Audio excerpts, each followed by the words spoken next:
This is a perfect example of what consistent playing time can do for you. Sent to the South Side in this deal you're looking at on your screen, and just such a worker, DeRo. His manager says he's making constant adjustments from the beginning of the season to now, even in an at-bat. What have you seen? I'm still trying to comprehend that trade. I know, and I'm sure he was too. I feel like the White Sox should have got more. For sure. A lot of guys walked out the door. But Miguel Vargas is looking like a cornerstone piece of what they're trying to do rebuild-wise.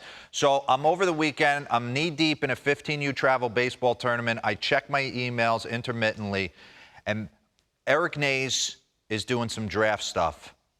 So you know who comes to town? Max Wildstein. There you go, Max. And he had an axe to grind. He said, DeRo, you got to lock in on a Miguel Vargas, especially with 2 outs and runners in scoring position. And then he hits the big double yesterday against Jeff Hoffman. So we're going to give love to Max, and we're going to give love to Miguel Vargas right here. So let's get into it. We'll give him a little front end.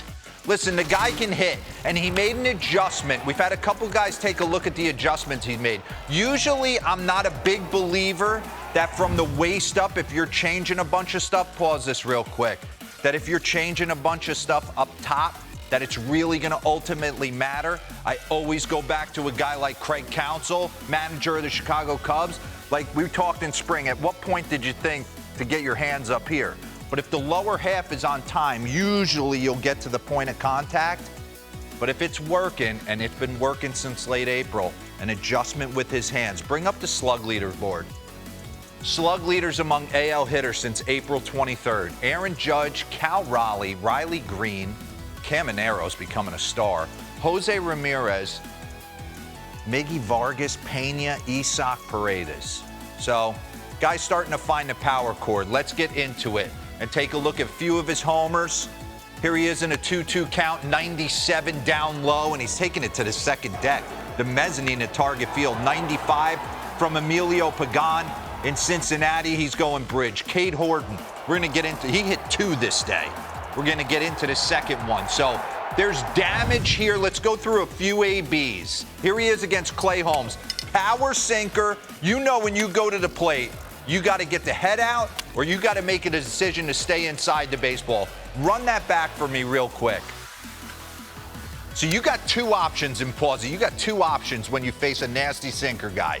You're either going to beat him to the spot or you're going to tell yourself, I have to find out where the inner half of the plate is, and I am going to keep my hands inside it and drive it up the middle the other way. He was able to do both in one at-bat. He hooks the one foul, so what does Clay Holmes think? I can bury it in there more. He'll foul it off his shin or ground out to third.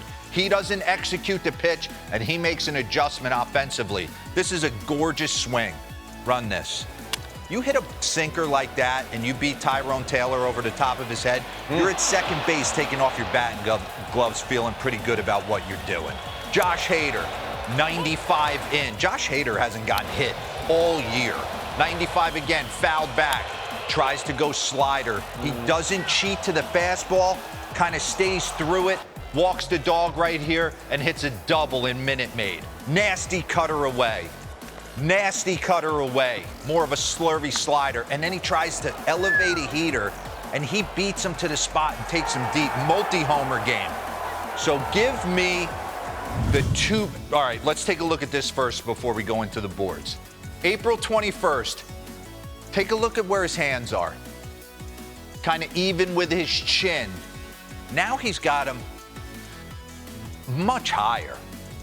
Whatever reason it's working for him, I always feel like hands down low, you get a little bit more rotational because you start to forget your top hand. I always liked feeling like my hands were even with my ear just to get my top hand involved in the swing. Give me its side angle real quick. Pause it. So you see how much lower, kind of even with that Nike emblem on his jersey, and now he's got him up by his ear. And it's led to serious damage. Let's do the 2 boards. Splits with the White Sox by games. First 64 games, he hit $1.17. He gets traded over from the Dodgers to a new park. You go from winning to losing, and you're hitting $1.17. It's tough to get up in the morning and drive to the yard. Last 53 games, 284, 27 extra base hits. Slugs through the roof. Strikeout percentage is cut in half. Hot change me to the next one, Capalbs. Look at the splits here. Average exit velo, first 64 games, 87 miles an hour. Now it's up to 90.2. Hard hit, 42.7. Barrel percentage is doubled. Expected WOBA, Robert, I don't have to tell you about it. We already know this. We already know We already this. know. But what he does fantastic is what he's doing with 2 strikes and runners in scoring position. Let's get back into the tape real quick. Take a look at this. Nothing's changed lower half-wise. He's got kind of that mini leg kick, stays behind the baseball. Classic, gorgeous swing. Yesterday, top 8, 2-2, bases loaded.